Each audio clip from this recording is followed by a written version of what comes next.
Ayan, hello guys. Good afternoon. Kakagising ako. Natulog ako guys. And natulog ako kasi kanina nag-grocery kami sa palengke. Actually kahapon nag-grocery kami sa mall. Pero konti lang. And then kanina sa palengke naman kami. Ang problema kanina talagang marami kaming ginawa. Nagpaano kami ng printer kasi nasira yung printer ko. So, pinaayos namin, mamaya kukunin namin. And i-haul ko muna ito guys kasi kanina kami sa palengke. Pero unahin ko muna itong nabili ko kahapon. Hindi ko ito nalabas kasi anong oras na kami na kahapon nakauwi. So ayun, so i-haul natin ito guys. Ito naman yung ating weekly tawag dito, weekly groceries sa ating meal plan. Ngayon naman na week is puro kami isda. And may mga mangilan ding mga na ulam, pero pinakaano talaga yung isda. Pero unahin ko lang muna to. So bumili ako ng sakit ng aking pimples guys. So kasi parang 2 days na ata natutulog ako ng 12 AM. No, kami dalawa ni Hagrid. And eto, iba pala tong sotanghon na nakuha ko. Sotanghon ba to? Hindi ito sotanghon. Hala, yung isa hindi sotanghon yung nakuha ko, beef yung nakuha ko. So bumili ako ng Go Cup. So 3 sotanghon and then ayan, itong beef. So yan yung weekly natin So this coming February 4 pang grocery pang So this February 4 naman, yan naman yung ating malakihang grocery. So papakita ko din yan sa inyo. And then meron tayong ram spaghetti, sweet style spaghetti sauce. Ayan, kasi meron last week meron din kami spaghetti, isang meal lang yon. And then this week naman isang meal din na spaghetti kasi may mga natira pa kami dyan. And then bumili din ako ng yung refill na Ladies Choice sandwich spread. And itatry ko to, Pure Foods Chinese style luncheon meat. Itatry ko to. Yung this is 30 pesos ata ito. Yung malaki nito nasa 80. So itatry natin kung okay siya, kung masarap pa. And then bumili din ako ng mega sardines. Actually yung Youngstown kasi medyo mahirap siyang buksan. Kaya gusto ko itong mga ganito, may mga na, at saka mas maraming laman yung guys. Mas masarap yung Youngstown, but mas maraming laman yung mega sardines. Kaya yun yung binibili ko. Bumili din ako ng maliit na suka at puti kasi hindi naman natin yung grocery na ngayon. And actually dalawa tong silver swan, ginamit ni Papa yung isa. Tapos bumili din ako ng coconut sugar. So ito yung medyo pricey yung coconut sugar guys, pero dahil binabantayan ko nga yung sugar ni Papa para talaga hindi naman siya diabetic guys, pero syempre nakita niyo naman yung ni Papa na lumaki yung tiyan niya simula nung kasi dahil stress siguro siya sa negosyo ganyan. Kaya ngayon talagang nakikita niyo talagang ko talaga siya ngayon. So binilhan ko siya ng actually kaming dalawa, coconut sugar yung gagamitin sa coffee kasi coffee is life guys. Ayan. And then so kanina eto lahat yung grocery ko. Actually may mga biscuits pa akong nabili sa mga bata kasi pumunta kami sa kabilang bahay sa kina Papa. So ang ko, eto na lang yung binili ko. And then kanina sa palengke naman, ito yung mga nabili ko sa palengke. So yung dala ko kanina hindi na 500. Na siya kasi medyo puro kami isda, di ba? So yung isda binadget ko na sa mga 300 para sa paksiw, meron ding para sa fried na isda. So yun yung binadget ko din yun. So eto, bumili ako ng saging, as usual yung saging guys. Hindi nawawala yan kasi syempre aside sa mas mura siya, healthier pa naman yung saging. At saka favorite namin yan yung saging, especially si Hagrid. Sobrang malakas kumain ng saging. And bumili ako ng gantong saging. Hindi siya lakatan, pero siya, ito yung parang native natin na saging. Masarap to guys na saging.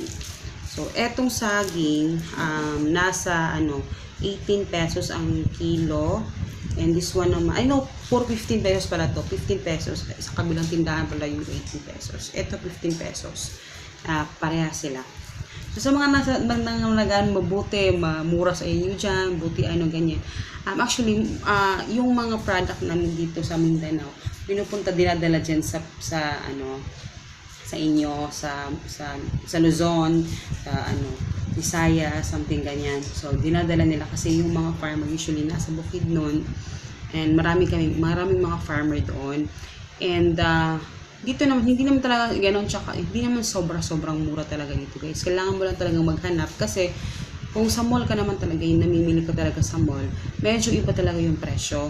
Pero yung pinupuntahan ko na isa, parang halos magkalapit na yung presyo sa palengke at saka sa Kaisano. Pero pag pumunta ka sa mga Robinsons, SM, mga Rustans, ganyan, doon talaga, doble-doble talaga yung presyo. Hindi talaga ganun hindi talaga siya mura. So, mahal talaga siya. So, depende kasi kung saan ka namimili. Kasi may nakakita na naman ako, para kay Michelle, nakikita ko naman yung mga vlogs niya, diba, na pumunta sa palengke. So, usually naman yung mga binibili niya sa palengke, hindi na talaga ganun kamahal. Nakikita ko sa kanya. So, meron na din talagang mura. Kailangan mo rin siguro maghanap, diba?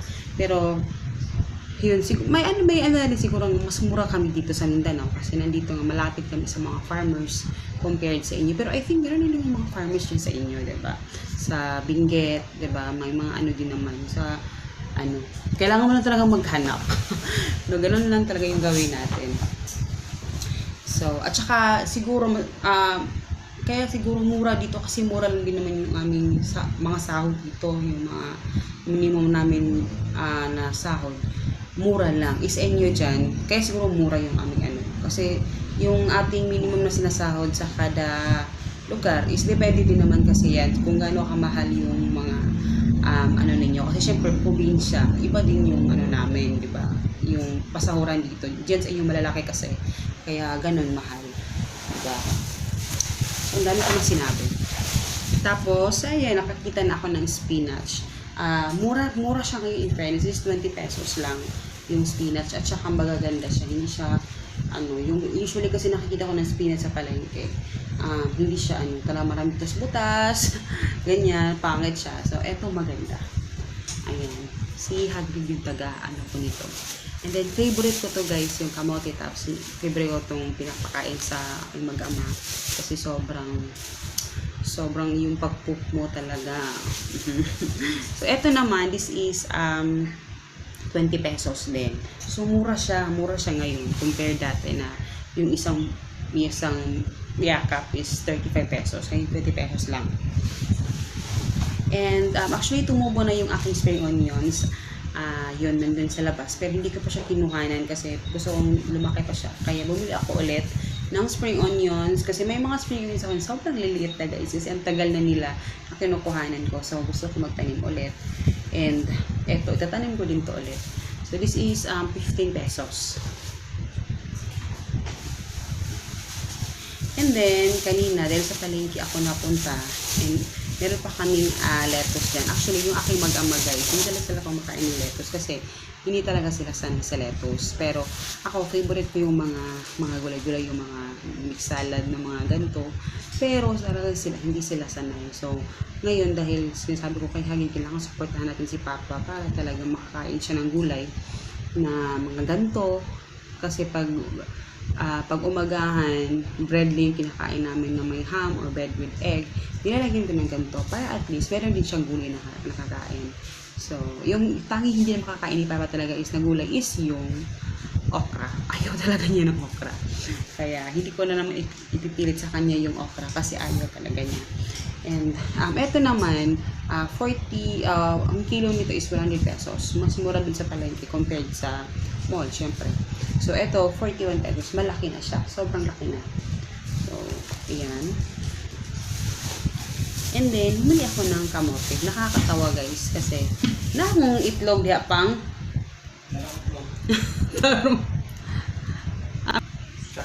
so, actually, yung ano na siya sa mga tawag dito, mga amigas, mga aunts, guys. So, bumili ako ng itlog. Actually, yung budget ko sa itlog talaga is isang tray ng itlog. But then, na-realize ko na hindi pala ako nakakalista ng itong lettuce at saka yung kamote. At saka may mga iba hindi ako nalista. So, sabi ko, sige, 15 pieces na lang, half na lang yung itlog na bibilin ko. So, kinuha na namin kayo sa ganyan sa umaga. Kaninang umaga, kinainan na namin. And, yan, 15 ano lang yung kinuha ko kasi parang pakabili ako ng ibang mga kailangan. So, kamote, this is 30 pesos ang kilo. Pero may mga kamote dito guys na nasa 15 pesos lang. Pero, medyo maliliit siya. So, eto, okay yan. Ito ng, tawag dito. Ano siya kasi, yung isda eh. Bayabas. Favorite ko itong bayabas, guys. So, dalawang bayabas.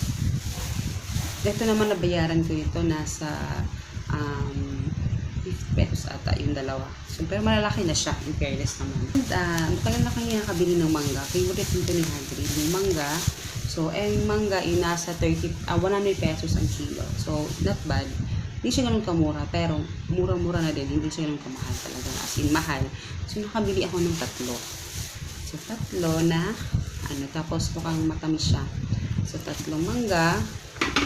And, yung papayang isa binigay ko kay nanay. Kasi pumunta kami doon kanina kay mama. So, ayan, papa. Ito, 18 pesos ang kilo ng papaya, guys. Ngayon yung mga, mahal pa din siya.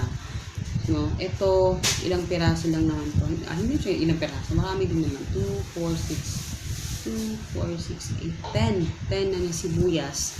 Ano na siya? 41 ata ito. And then, ito 40 plus din ito guys. Mahal yung kamatis. Ito 60 pesos ang kilo. Dati lang 2 kilo. Yung mura-mura nito. Ang mahal yung guys. Yung ating bell pepper. Sobrang napakamahal. Kaya 3 yung binili ko. 3 lang na malalaki. And then, meron ding ito. Meron ding kasi magpapaksiw tayo, meron tayong luya. Ayan. So, yan. Ang lahat yung nabili natin. And then, pakita ko sa inyo yung aking isda. So, eto siya guys. Sa sobrang busy namin ngayon. So, hindi ko pa ito nalinis yung isang. Nilagay ko lang sa ref. Pero pakita ko sa inyo. Kasi, ko pa ito. Nilutuin ko pa ito. So, actually, nakakatawa guys.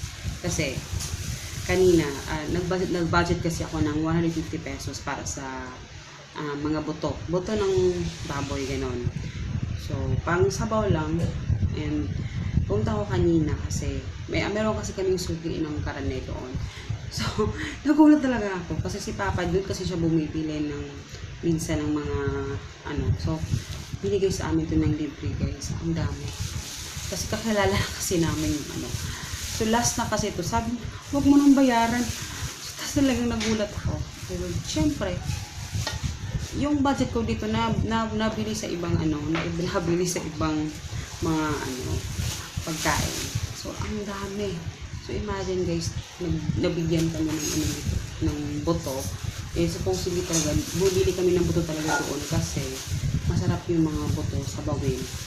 And then, eto din, hindi ko alam kung anong klaseng isda to guys. Malalaki yung mata niya guys. Ang laki ng mga mata. Ang budget ko naman ito is 300.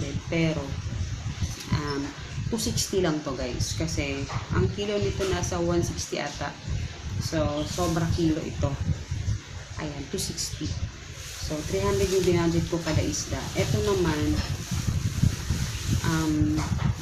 300 yung binudget ko dito sa bangus kasi pampaksiw to guys. 360 naman ito. So, ayan siya, ang dami.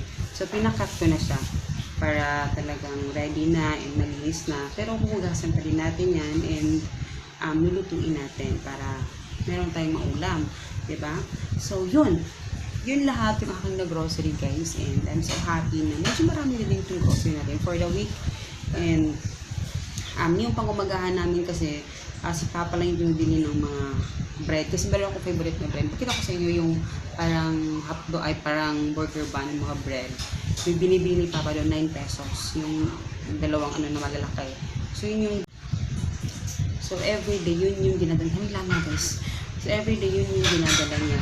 Kasi, laging bago yung bread. Yun ang nilalagyan ko natin. Pero pa pala. Wait lang. Meron pa pakita sa inyo. Wait lang. So, eto naman guys. Ito yung nabili ko. Kasama to kahapon sa mall na nabili ko. Winner na ham. Dalawa yung binili ko. So, ito yung mga pang-umagahan namin. Minsan yung egg.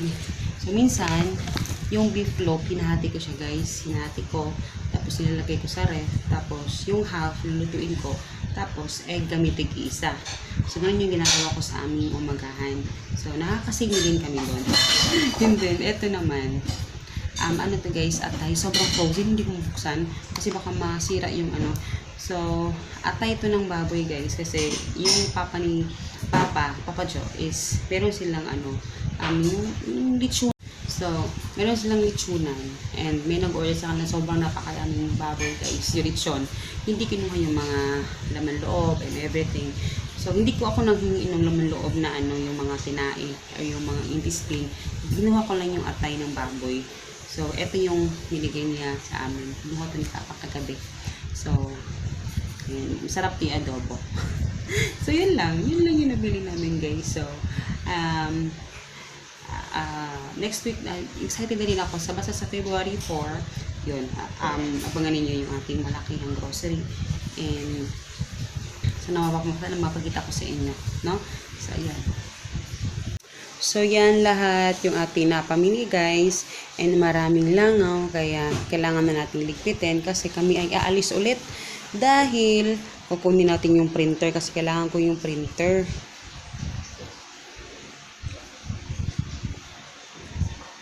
So, talagang pinilit ko guys na makuha namin yung printer today kasi every Monday wala kaming homeschool ni Hagrid. Yun yung time ko na mag-edit, mag-edit at saka gawa ng kanyang mga homeschool for the week.